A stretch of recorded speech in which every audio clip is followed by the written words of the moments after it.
Hello friends, welcome back to Elise Reads and Speaks. Today I am bringing you my July wrap up, right? Yes, July. You know, one of these months I'm gonna have my act together and film my wrap up at the beginning of the next month, but you know, today is not that day, and I'm not gonna lie to you, it's probably not gonna happen anytime soon. So we're at the end of August, and then yes, I am filming my July wrap up. All right, so same thing as always, I'm just gonna start with what I read at the beginning of the month, take it all the way through to the end of the month. So the beginning of the month, I started off with The Paper Girl of Paris by Jordyn Taylor. This was my book club's pick for the month of July, so I needed to read it, and I really enjoyed it. I gave this one 4 stars. So I liked this one because I like when there's historical fiction dealing with World War II. It's just something I'm super interested in. And this one had kind of dual timelines going on. So this girl was finding out more about her aunt that lived during that time period. And there was some really interesting stuff in here about the French Resistance, which I didn't know much about. Like, her aunt ended up being this like spy that was working with the French Resistance and couldn't tell the rest of her family. It was super interesting. So I was into that timeline and I wanted to hear more about it. So every time that we went back to the modern day timeline, I was not into it. And I felt like the romance that was happening with the modern timeline, I was like, why do we even need this? This is not like the meat of the story, you know? I just wanted to hear about the French Resistance. So I really didn't need the dual timelines. I liked this girl finding out more about her aunt, but I just wanted to hear the aunt story, okay? Also, I need to touch on the fact that there was some mental health issue in here that was like handled really strangely. So the girl in the modern timeline, her mom was depressed. Just so you know, I am speaking as somebody that has been diagnosed with depression. So I feel like I can at least speak to this, that it was not good representation. There was a part at the end of the book where this girl and her dad were trying to talk to the mom, and the mom like hid under a blanket in a way to shut them out. And I just felt like, okay, this is what we're doing? I wouldn't do that. I don't know anybody with depression that would do that when they don't want to hear something. They just hide under a blanket, especially when you're a grown adult, you know? And it was weird. It was weird. That was not handled well. So I was like, okay, this really brings it down a notch. So again, I was into the French Resistance part of the story. Like, I didn't know much about that, so it was super interesting to me. And also some of the Nazi sympathizer stuff, like how they treated these Nazi sympathizers after the Nazis were brought down, I also felt was interesting. Like, I don't know if this was real information, like if this really happened, but it was very graphic. So I'm more apt to believe that it is true. Like, they said that women who got with the Nazis, the officers when they were in France, were then like dragged into the streets and they had swastikas marked on their heads in lipstick, which I'm like, if that's not true, that is some really imaginative graphic things. And then when we went to book club and talked about this, somebody else mentioned, and I forget who it was, so tell me who you were, but somebody else mentioned that they had read this in a different book, like read the lipstick swastikas in a different book. So I'm like, okay, that's 2 fictional books talking about the same thing. So I believe that it happened, but don't quote me on that because I don't know. But again, this is some stuff that I was not privy to. I never really think about the French Resistance when it comes to World War II and the Holocaust and Nazis being a bunch of assholes. I don't think about France. So like, this was just new to me. So I really enjoyed that part of it, which is why I gave it 4 stars.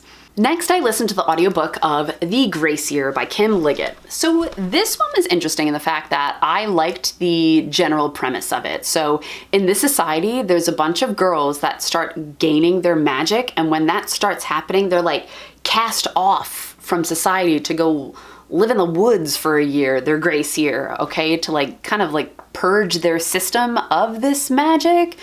So it's a good look at feminism and in a patriarchal society, okay? Because these men are pretty much scared of the women gaining these powers and they want to cast them out. And while they're in the forest, they kind of like come into their own, and it becomes a battle of, you know, do they want to go back into this society, or can they band together as women and be like, you know, no, this is not unclean. Like, you shouldn't be calling me unclean. I can go back and hold my head high with this magic.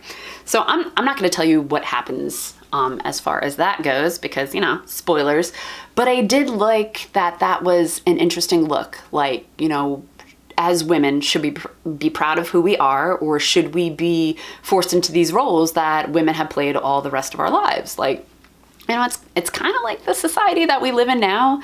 Still, people have that old-fashioned mindset that women have a specific role to play, and a lot of women push back against that and say no, but there are some that are more than happy to live in those roles. So, you know, that's interesting.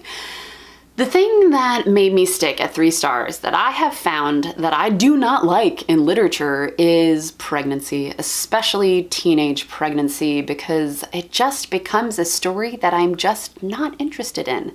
So it's not so much speaking to the writing, because the writing was good, but it is a personal preference. I have found that I don't like reading about stories with pregnancies. I find them boring, and this could have been like a cool, magical story with feminism.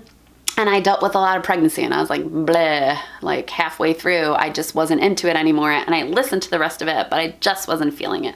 So it was a story that was not for me. That doesn't mean that it's a story that's not for you, because again, I think it was written well. It had an interesting premise, and just this one thing took me out of it. But if this sounds like something that might be up your alley, give it a shot. Then I read my arc of Love Match by Laire and McKinney. And if you remember my TBR video for the Olympic Games readathon, it didn't look like it was gonna go well, because on Goodreads it had like a 2.6 or something like that. Yeah, I gave it 1 star because it really was that awful. All right, you know, I went into it with an open mind, and I was like, sometimes I love things that other people seem to hate. Nah, I was with the majority on this one. I really did hate it. So again, the plot sounded interesting, which is why I requested this book in the first place. So like, this girl was, you know, in a relationship with somebody, it did not go well, and she decided that for her research, because she was a reporter, she was going to go to a modern day harem and write about that. And I was like, okay, like a modern day harem, that sounds pretty interesting. Not something that I've read in a romance before. And then she, you know, she's gonna fall in love with the prince because it is a romance book, and you know, what's gonna happen? So I had some certain expectations going into this. Like, I thought, you know, this was going to follow an A, B, C kind of plot line. You know, she's with the first guy, they're gonna break up. B is her going to this place and joining the harem and fall in love with the prince. And C is that she's gonna end up with the prince and have a happy life. You know, romances follow a specific formulaic pattern. This one, what I expected for step A, that did not happen. When you start the book, she has already broken up with this guy. She is already in this place and a part of the harem, that it was like, whoa, we have skipped a couple steps. And you didn't really get like flashbacks or anything. It was just her telling about what happened. So it was a lot of tell and no show. And it just jumped as much as you thought that it would. And like the romance and the steamy sections, they like, ew. The romance was cheesy and the steamy sections were cheesy, and it just was like, I wasn't at all invested, and I cringed multiple times. Like, I could feel my face go. And when you feel your face do that as you're reading a book, like, you know that it's not gonna be good. It's not gonna go well for anyone. And it didn't go well for me, which is why I gave it 1 star. And I also have to hit on a review that I read of this book that I didn't look further into, so I would be interested. But the author is white, or at least she presents as white. I did not write this author and ask what her ethnicity is. And she's writing about an ethnicity that does not seem like it's her own in a modern day harem. It does make me feel kind of icky if she is not part of this ethnic background. That's all I'll say about that. But then I had a really good book. I had a 5-star book. This is Daughters of Sparta by Claire Heywood. Dude, I'm so into this. This is about the sisters Helen of Troy and Clytemnestra and their marriages to Menelaus and Agamemnon. So if you are at all familiar with, you know, Helen of Troy, the Battle of Troy, she, you know, gets swept up in a romance with Paris, and she leaves Menelaus, and she starts this very, very, very big war that has been written about. If you haven't heard about it before, I'm not gonna give you a history lesson right here. Well, It's kind of like fake history. Okay, but anyway, it's a big deal. Look up the Trojan War, okay? This is about the Trojan War. However, it's presented in a way that I haven't read before, which is why I was really into it. Like, you don't really hear about Helen of Troy and Clytemnestra having personalities, you know? So I was into that. And they took Helen of Troy and presented her in a different way that was very, gosh, what is the word? Like, yes, it is conceited, but you can also see where it's coming from just because of like the way that her mom had treated her and how she felt in her family. She wanted to do something for herself, which is why she decided to leave and possibly have this whirlwind romance. And then I have read, you know, different versions of this Battle of Troy where Helen and Paris are madly in love and you want to root for the lovers. This story wasn't like that. It took it in a different way where, you know, Paris was just kind of like this guy that expected to get everything that he wanted. And Helen ended up being that way too. And you honestly ended up rooting for Helen and Menelaus, which again, I just have not come across that, and it presented it in a different way. I was totally into this. I think I would read this one again. Definite 5 stars. Then I read my e-arc of Small Favors by Erin A. Craig, who is also the author of House and Salt and Sorrows, which I have read, I loved, I gave that one 5 stars. So I was excited to read Small Favors. I will say Small Favors, not usually my jam. Like, it kind of sounds like, I feel like I always compare things to The Village by M. Night Shyamalan. Like, I feel like I've mentioned that movie several times, but it was because that was one that like sucked me in. Okay, so this is kind of a similar premise that they live in this village. All right, and if you leave the village, you could possibly come across these demons that are harmful. All right, so yeah, does remind me of The Village by M. Night Shyamalan. I'll have to go back in my videos and see how many times I mentioned this movie. So that part was for me. I will say it takes like a big twist towards the end, and then all this like fighting and gore happens where everybody's just killing everybody. It's like, whoa, that is not usually my thing. However, this author just happens to write in a way that speaks to me. I'm interested in what she has to say and the way that she paints specific scenes. I'm just into. So by the time I got to the end of the book that had scenes that were like not Elise at all, I was like, okay, I'm still into it. Like, I'm enjoying the ride. I got to the end of the book and I was like, this ended up not being an Elise kind of book, but it was fun. I had a fun time with it, which is why I give it 4 stars. And I will definitely read from this author again. She just seems to be an author for me. Then I read my arc of Shattered Midnight by Dhonielle Clayton, which I was super excited for because this is the second in the Fractured Fairy Tales of The Mirror. And this one I gave 4 stars. I will tell you in full disclosure that as I'm filming this, I could not remember what happened in Shattered Midnight, so I looked it up. And even as I'm like going back, I'm like, yeah, okay, it was like a hodgepodge of Cinderella, Rapunzel. It took place in New Orleans, so it had the Princess and the Frog vibes. But even so, even as I am talking to you, I can't really remember what happened, which does not bode well. And that's not usually a 4-star read for me. Usually if I can't remember what happened, it was a 3-star. But I like looked at my review and I really did sound like I enjoyed it. And I can't tell you much more than that. Then I listened to the audiobook of Girl A by Abigail Dean. So this one was not a hit for me. I ended up giving this one 2 stars because I was just really bored and I ended up not caring about any of these characters. I just wanted to read something a little different, and usually when I go out of my normal comfort zone, it's usually good for me because it just exposes me to different things. And I kind of like weird true crime, child horror stories, and these people, well, these kids in the story were brought up by parents that they kind of like put them into a cult. You know, think of like those stories that you've heard with people being locked in the basement and starved all in the name of some weird religious thing that you've never heard of before. It was kind of like that. And the story is these kids from this family years later kind of like reconnecting and how they dealt with it and what happened in their lives after then. There is a big reveal, which I won't tell you. It's kind of like a psychological reveal much later on in the story, which I did find interesting, but by that point in the story, I just wasn't interested enough. So yeah, 2 stars. Then I read my arc of She Kills Me by Jennifer Wright. Dude, this one was a fun time. It was just a bunch of different stories about women that have like committed murder in the past, all right? But like through the ages of history. I mean, you had, what's her name? Elizabeth Bathory that like, you know, bathed in people's blood. But then you also had later on these women that went out and killed Nazis. It was just like a hodgepodge of women that have committed murder, or, you know, I don't like to say murder when you're killing Nazis because it makes it sound like it's wrong. And I don't think it is. All right.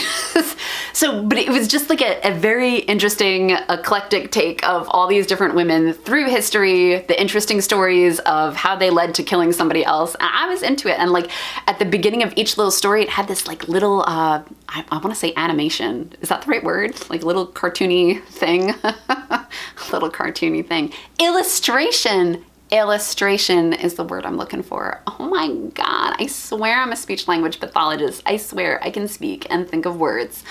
Okay, but I liked that at the beginning of each little story. It just gave a little something extra. And I feel like please don't judge my parenting, but I do feel like this is one that I would share with my kid because he would find the stories really interesting. And I just felt like we could talk about them afterwards. My kid is 10, so maybe I'll wait a little bit. All right, but I do think in a really weird way that this could be a good story for kids because it just exposes them to other things that have happened in history. I'm gonna stop talking before you judge me. Next, I read Hitched, The Bachelorette by G.K. DeRosa. This was a story that is like pretty much The Bachelor, but it has a bunch of supernatural suitors. I loved it. I gave it 5 stars. You ever read a book and you feel like it's written for you? And sometimes you're a little embarrassed to say that, okay? Because sometimes your taste is The Bachelor, and sometimes you just need some supernatural paranormal love in your life. Dude, this was everything that I wanted it to be. All these supernatural characters in there. There was like gargoyles and vampires and dragons, and there's even like the son of Lucifer. I mean, it's a good time, and it goes on for several books, and she like whittles them down with each book. Oh, guys, this is one of those series that I feel like I will just read again and again and again. Then I went on to The House in the Cerulean Sea by T.J. Klune. This one was a highly anticipated read for me because everybody and their mother has told me that I would love this book. I think my expectations were too high. All right, I didn't hate it. I ended up giving it like a 3.5, so I rounded it up to 4 because I really did feel like there were some super cute things in here, very positive. It does give you some tinglies every now and then of like, oh, not tinglies. Tinglies are like 5-star reads. Maybe like fuzzies for me of like, oh, that was really cute. Something like that. I did feel that in here. So I'm like, okay, like it was all right. I think I really expected it to be 5 stars because everyone seems to love it and everyone has recommended it to me, and I expected to be amazing, you know? I expected it to be wonderful, and it was just okay for me. It was just okay. Like, I like some things in here. My biggest problem with this is that nothing really seemed to happen. This is not a plot-driven story. This is a story with a bunch of different characters. It is a character-driven story. I like character work, and there was some good stuff in here, but the fact that nothing really happened, it's just kind of like, okay, I mean, it was fine, but it was just kind of okay. I feel kind of like bummed out saying that because I just wanted to love it more than I did. Then I listened to the audiobook of Heartbreakers and Fakers by Katheryn Lund. Now, this one, I just have to say, she writes some YA romance that just kind of speaks to me. I enjoy the way that she writes. I don't typically go for only romance books. I like to read like other books that have romance in it. Like I said with Hitched, The Bachelorette. Okay, that one's like supernatural, paranormal, with romance. That's usually what I'm more into. However, Katheryn Lund, man, like I really enjoy her writing. She wrote The Best Laid Plans, which I read at the end of 2020, and I enjoyed that one and gave it 4 stars. And this one I was into too. I also gave this one 4 stars. The premise is that this girl and this guy go to a party, they end up making out. However, they're not dating. They're actually, dating best friends of each other, and their best friends kind of just say, what the hell? They're mad. They don't remember anything because they were all drunk. But a lot of stuff starts coming to light that they were just kind of like, how did we end up making out? Like, what actually happened? How did I lose my boyfriend to you? How did I lose my girlfriend to you? And some like high school mean girl stuff happens in here, which I just happen to be into. Okay, I liked Pretty Little Liars. I liked The Lion Game. So clearly I'm gonna like the stuff in here. And it was just a fun story. And by the end, you were rooting for the two people that weren't dating to be together. It was a cute romance, man. I would definitely read more from Cameron Lund. Then I read my arc of I Am Margaret Moore by Hannah Capin. So this was weird. This was a weird read. I gave it 2 stars because I just wasn't into it. Like, I felt like the flashbacks in the modern day, I was just getting confused of who was talking. So even though this was not for me, I have to say that this author does some interesting stuff. So she wrote The Dead Queen's Club, which is a modern take on Henry VIII, and you know me, I'm big into the Tudors, so I was totally in love with it. I gave that one 5 stars. I had a great time. Then I read Foul is Fair by her, which was a take on Macbeth, and I am also a Shakespeare nerd too, if you can imagine that. Tudor nerd and Shakespeare nerd. I know. All right, and I was not as into that one. I think I gave that one 2 or 3 stars. So it seems to be progressively going down. Like, it went Dead Queen's Club up here, Foul is Fair here, and I Am Margaret Moore. I wasn't into that one so much. But I will say, for this author, she really does come up with some interesting things. She does not pigeonhole herself into one genre. Like, she's not a one-trick pony. She tries something different with each book that she puts out. So even though I did not like this book, I am still excited to see what she comes up with next, because everything that she puts out is different from the last thing. Like, she really has some good ideas, and even though each one is not going to be for me or for you, there's going to be something for someone in each book that she writes. Like, I can see that people are going to love this one. I didn't love it, but I know that other people are going to, if that makes sense. Well, anyway, maybe this is not a ringing endorsement for I Am Margaret Moore because I was not into it, but I do think that Hannah Capin is an author that you should put on your radar to see if she possibly comes up with something that might be for you. Next, I read Catherine Howard, The Scandalous Queen by my girl, Alison Weir. Dude, I love this one. Like, I think you can already guess that I was gonna give it 5 stars. I feel like Alison Weir would really have to do a trash job in order for me to give her less than 5 stars. She just writes historical fiction in a way that speaks to me. I love it, and I think she comes up with creative takes on these characters.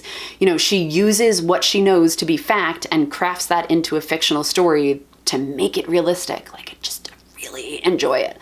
I knew that I wasn't really gonna love Catherine Howard going into this, but I do have to remember that, like, she was young. She was super young when she married Henry VIII, and by that time, if you're chosen by the king, you are just trying to live, okay? You're trying to get by, and you're doing what can send you to the highest point imaginable. Like, that's just how life was. Everyone wanted to be at court, and when you got to court, you wanted to be in the highest position possible at court, which she got to, she made it work.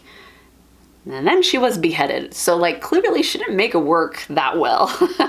But the reason that I like all these stories that Alison Weir puts out is that she makes these queens relatable. Even if you know that going into it that you're probably not going to like them that much, she still makes them somewhat relatable that you want to see what happens next in their lives, which I'm very into. So this is her 5th in the 6 Tudor Queens series that she has. The last one is Catherine Parr, which I hope to get to soon, and I imagine I will give that one 5 stars as well. Then I listened to the audiobook of Ace of Spades by Faridah Àbíké-Íyímídé, and man, I was into this. This is another one I gave 5 stars. I had a pretty good reading month in July, except for that one star. But man, this one took me by surprise. I did not know what to expect, and I was into it. Like, it does require a suspension of disbelief, because all of these things are happening to these 2 black kids at school, and it's like this big conspiracy thing that happens. So again, it does require a suspension of disbelief for some things to go that far,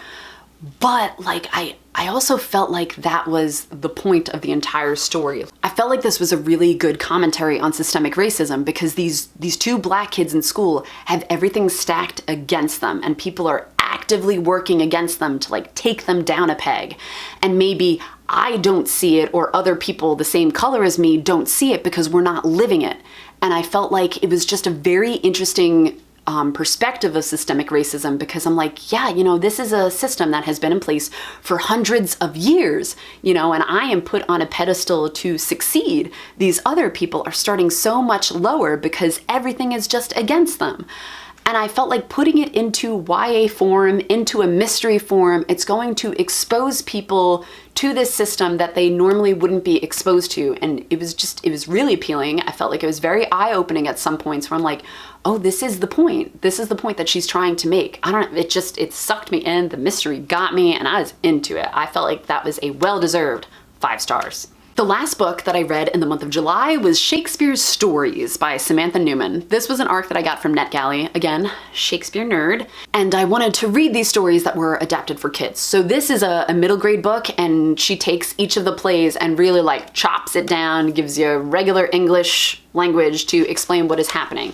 So I actually did a little experiment, okay? So I am rehearsing for the play Midsummer Night's Dream right now. I'm gonna be playing Helena, which I'm super excited about, dream role for me, but I digress. Let's go back to Midsummer.